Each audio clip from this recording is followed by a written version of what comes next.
चाय चाय करते थे, गाय गाय करते हैं। नमस्कार दोस्तों, आप देख रहे हैं बोल्ड भारत खबर और इस समय हमारे साथ हैं शायर अल्ताफ प्रतापगढ़ी। तो आइए कुछ इनसे बात करते हैं, कुछ सवालात करते हैं इनके ही अंदाज में। स्वागत है आपका बोल्ड भारत पर अल्ताफ जी। बहुत बहुत धन्यवाद। तो सबसे पहले मैं चाहूँगा अल्ताफ जी कि आप हमारे दर्शकों को अपना थोड़ा परिचय बता दें। देखिए, मेरा नाम शायर अल्ताफ प्रतापगढ़ी और मैं प्रतापगढ़ की सरजमी से हूँ। और जो इस चैनल को देख रहे हैं वो इन्हें सब्सक्राइब करें, लाइक करें, कमेंट करें, क्योंकि ये हमारे बड़े भाई सच दिखाने का काम कर रहे हैं। बहुत बहुत धन्यवाद दर्शकों से अपील करने के लिए।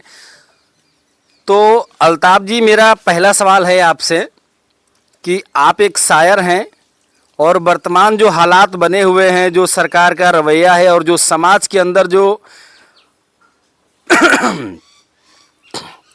समाज के अंदर जो बिखराव होता जा रहा है, समाज के अंदर जो मनमुटाव जो दरारें पैदा की जा रही हैं, उसके बारे में क्या ख्यालात हैं आपके? देखिए, दिल्ली के गद्दी पर बैठा हुआ हाकिम ये सोचता है कि देश उसकी मर्ज़ी से चलेगा, पर उन्हें ये नहीं पता है कि एक तरफ वो मोहब्बतें खड़ी हैं, एक तरफ कुछ ऐसे भी लोग खड़े हैं जो कहते हैं कि देश हमारे पुरखों से चलेगा। डॉक्टर बी आर हमारे डॉक्टर साहब बाबा भीमराव अम्बेडकर के संविधानों से चलेगा। तो मुझे लगता है कि जो कातिल है उसे हम मरते दम तक कातिल ही बोलेंगे, क्योंकि जो कहते हैं आधी में परना तौला जाएगा, जो कहते हैं आधी में परना तौला जाएगा, जो इस बात से खुश है हमसे लब ना खोला जाएगा, उनसे कहो हम तूफानों से डरने वाले लोग नहीं, कातिल को मरते दम तक कातिल ही बोला जाएगा। प्रतापगढ़ जी, एक सवाल मेरा और आपसे है कि आपने शायर बनना ही क्यों चुना? आपके मन में ऐसे क्या ख्यालात आए कि आपने शेरो शायरी के रास्ते चुन लिए? देखिए, जब राजनीति कलम को तय करने लगे तब मुझे लगता है, क्योंकि देखिए हर गार्जियन चाहते हैं कि हमारा बच्चा इंजीनियर बने, डॉक्टर बने, आईएएस बने। हमें लगता है कि अगर हम एक शायर बन करके आवामों के बीच में जा करके अगर हम अपने आवामों के हक़ की लड़ाई लड़ने की कोशिश कर रहे हैं, तो वहाँ पर एक जो है कांसीराम एक अम्बेडकर पैदा होगा और सब आईएएस पीसीएस पैदा हो जाएंगे। क्या बात है। तो आप कह रहे हैं कि हम अपनी आवाम के लिए अपने शेरो शायरी के माध्यम से आवाज़ रखते हैं, अपनी आवाज़ उठाते हैं। जी। तो अभी जो वर्तमान के हालात हैं, अभी जो वर्तमान देश में जो ध्रुवीकरण की राजनीति हो रही है, धर्म और जाति का जो मसला है वो काफ़ी गंभीर चल रहा है, इस पर कुछ सुनाएंगे आप? बिल्कुल। देखिए, देश में ही जातिवाद ज़्यादा होते हैं और देखिए हाकिम जो बैठा है दिल्ली के गद्दी पर, वो यही कहता है कि उसको तो जीतना है, उसे तो अपनी गद्दी को संभालना है, तो कुछ भी कर सकता है। तो मैं तो यही आवामों के बीच में रखता हूँ कि मैं तुम्हें अपने उसूलों की कसम देता हूँ, मुझको मज़हब के तराजू में न तौला जाए, हमने इंसान ही रहने की कसम खाई है, हमको हिंदू या मुसलमान ना समझा जाए, हमको हिंदू या मुसलमान ना समझा जाए। मैंने 4 मिसरे लिखे थे और हमें लगता है कि उसे पढ़ देना चाहिए। बिल्कुल, पढ़िए पढ़िए, हमारे दर्शकों को भी पता चले। जी जी।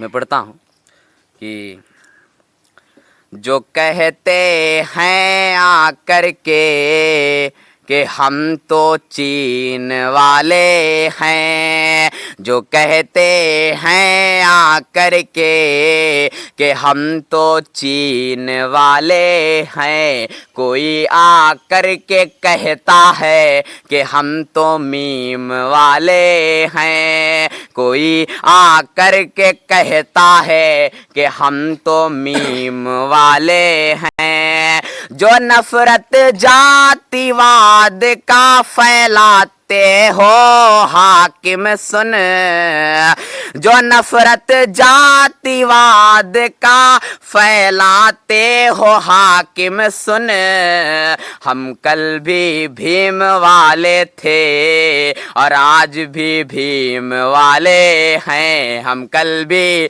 भीम वाले थे, हम आज भी भीम वाले हैं।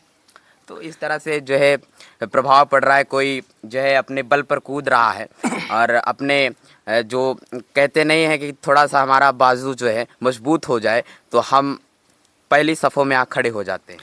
एक सवाल यहाँ और करना चाहेंगे, जो कि काफ़ी बड़े बड़े मीडिया चैनल के द्वारा भी ये सवाल उठाए जाते हैं और आपने शायद देखा भी होगा।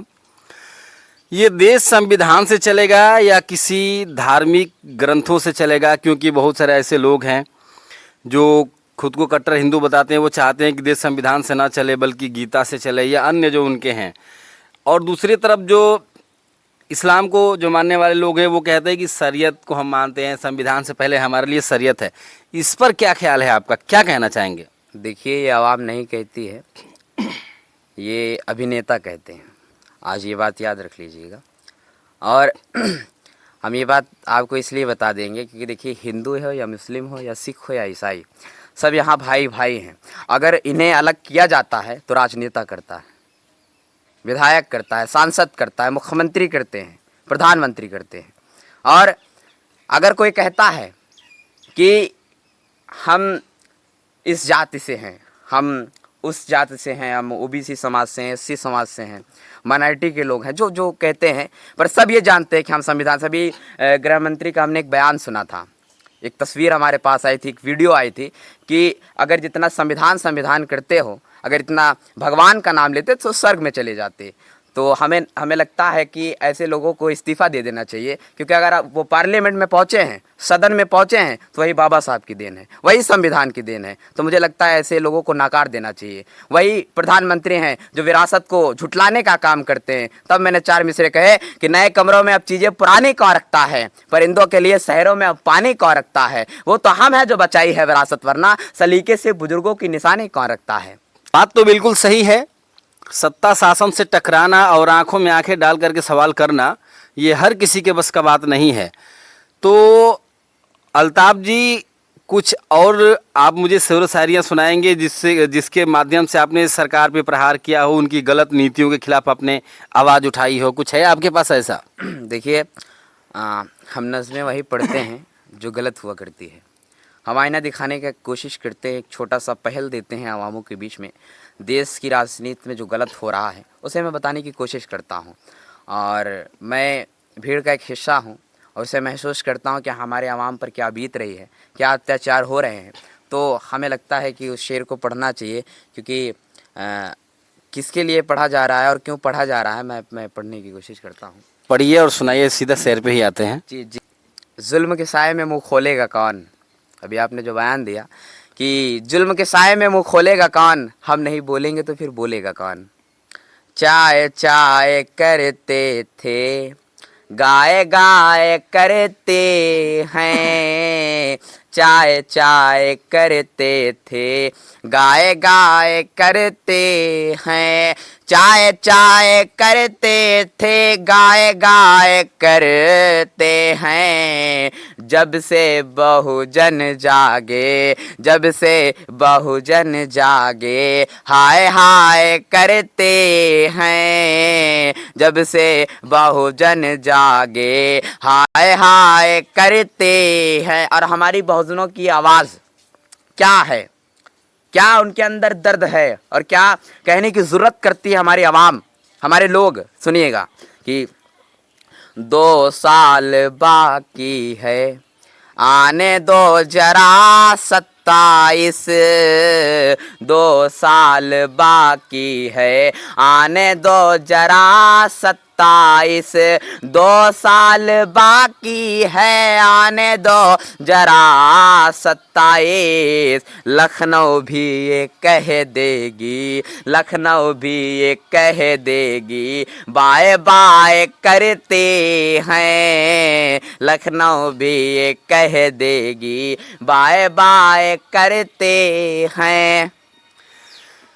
मतलब आप सीधा ये कहना चाहते हैं कि अभी बहुजन जाग गया है और वो जो वर्तमान सत्ताधारी दल है, योगी जी मुख्यमंत्री हैं, बीजेपी की सरकार है, उनको पूरे देश की जनता बाय बाय करने वाली है और लखनऊ की जनता भी उनको बाय बाय कर देगी।